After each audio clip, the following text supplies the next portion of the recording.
unfortunately, I think that is fulfilled. I am still concerned about Miami, but I'm more concerned about Haiti. Very much more concerned in this coming season. This may be one of the 12 catastrophes of 2011.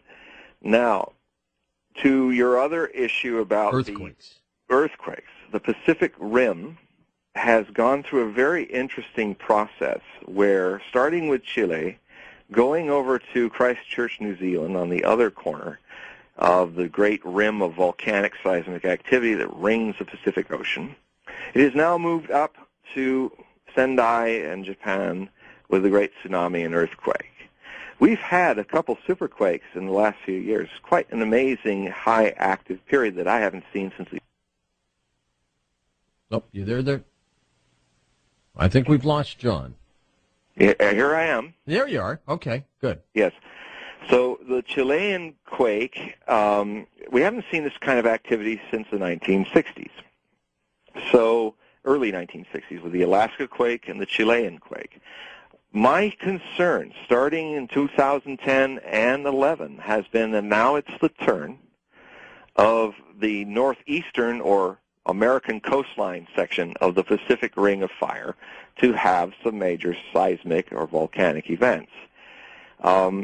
My concern is, of course, that there's, and you can read it in my website, there's an amazing synchronicity between full moons or first quarter square moons to the greatest earthquakes of the last few centuries.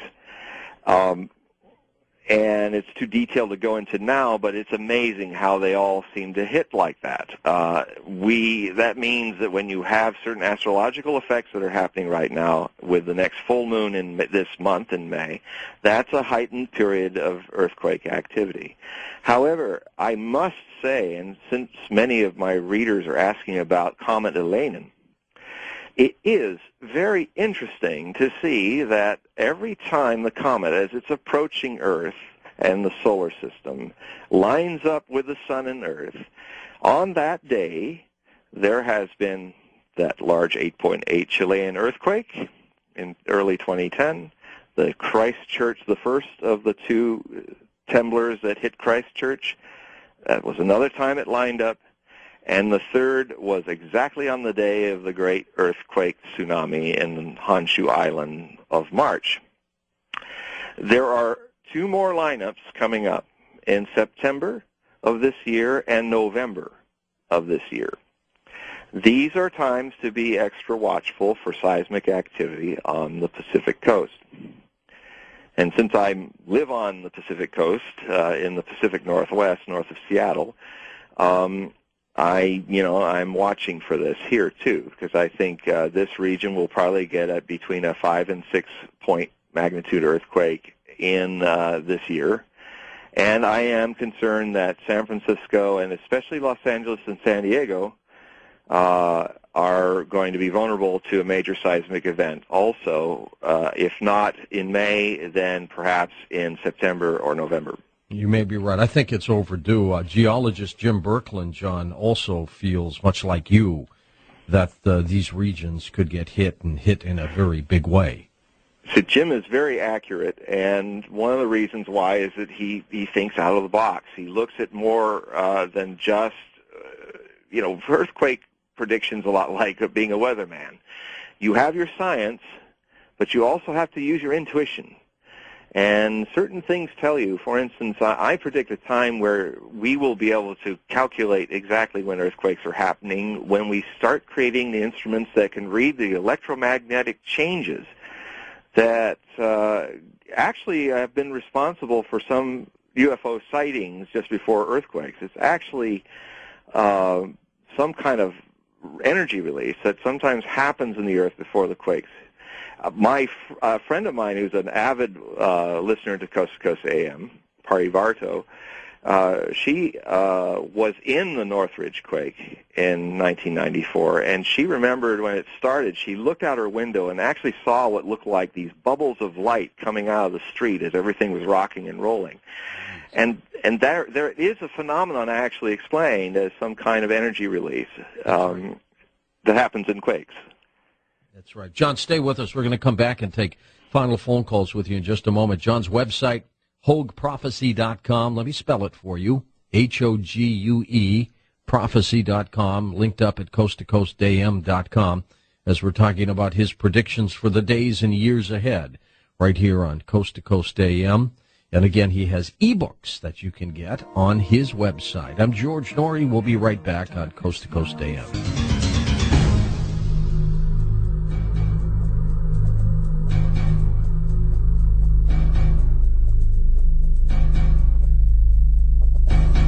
And welcome back. Hey, John, before we take final calls, let's talk a little bit more about this comet and the disasters that somehow seem to chase it, or it chases, as it comes around 2012. Do you think the Mayans knew something, or is this all speculation? Well, I think one of the problems why NASA and others are not able to handle this is that astrologers are probably dancing with glee in a way that is an indication that there is something beyond mere gravity. I mean, scientists will say the gravity and the electromagnetics and the poles of something as small as Comet Lannan, and it is a comet. It's not Nibiru. It's not a brown star. Right. One has to check the facts rather than the imagination on this. It is a comet. And it's not going to come any way close to us, even when it makes its closest pass. But as an astrologer and a prophecy scholar, I've also noticed where other heavenly bodies seem to be in certain positions, often 90 degrees to Earth, like Uranus and Mars. And when that happens, often like clockwork, there are seismic events. There are things that happen. So what I'm simply saying, I'm not saying astrologers are jumping with glee. That's probably the wrong term to say, but it's more like it is a telling evidence that we do not yet know how to measure that shows that maybe there's another force that we haven't seen yet that does influence our seismic events. This comet lines up with the sun 3 times. And we've had 3 major seismic events on the days this happens. That's a little more than a coincidence. And, when is it going to be more than a coincidence if something happens in September, if something happens in November? It'd be 5 coincidences. Now, there is Paul the octopus, that the famous octopus that could predict the World Cup. And he was pretty amazing. And I did a whole article at HogueProphecy.com about him, a rather funny one. And it could very well be that it can be explained that he liked the colors of Spain, because octopi can see colors, more in the flags that were in his tank with the little mollusks that he would grab and eat. And it could have been because he likes yellow and red, because most of the people he picked had more yellow and red in their flags. So there could be a scientific explanation to a octopus that can make a dozen accurate predictions about, which is almost impossible. And there must be maybe some other attraction or something that we can't quite see in a comet that passes and lines up with us. All right, John. Let's go next to David in Scottsdale, Arizona, west of the Rockies. Hi, David. Good morning, George and John. You don't know how much I relish this. 7 years to get through, and George and John, I don't know how long John's been listening, but I've been listening since Richard C. Hoagland and Art Bell were discussing a weather control station in Alaska to be used for war purposes one day. And the second thing, I've never heard anybody in all that time ever discuss the fact that the U.S. and 4 other countries around the world have been exploding underground atomic weapons as far as 16 miles down below the earth. And that was from the Second World War on for us. I don't know any other countries joined in, but how do you think, sir, that those 2 things might be affecting our weather today? I don't think they're affecting the weather. I know that I have heard and studied that in the depths of the Cold War, there were certainly people digging very deep chambers and lighting off atomic weapons. The ones that I know of were in the Shoshone regions of Nevada, and they were also doing in the Soviet Union.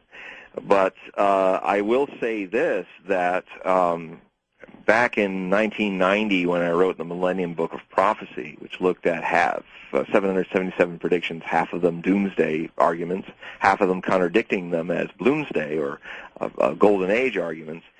I did have a chapter in there where I said, World War III has already been inflicted on the fourth world peoples. It's been inflicted on the tribal people of the Bikini Islands. It's been inflicted on the Shoshone and the Native American people of the West, and it was in their prophecies that such things would happen, the Hopi and their gourd of ashes, that we have actually dropped like 1,600 bombs on lands that were often native lands of the fourth world, and we've done it in the oceans. And then after that stopped in the 60s, we started blowing them up deep down inside the same lands.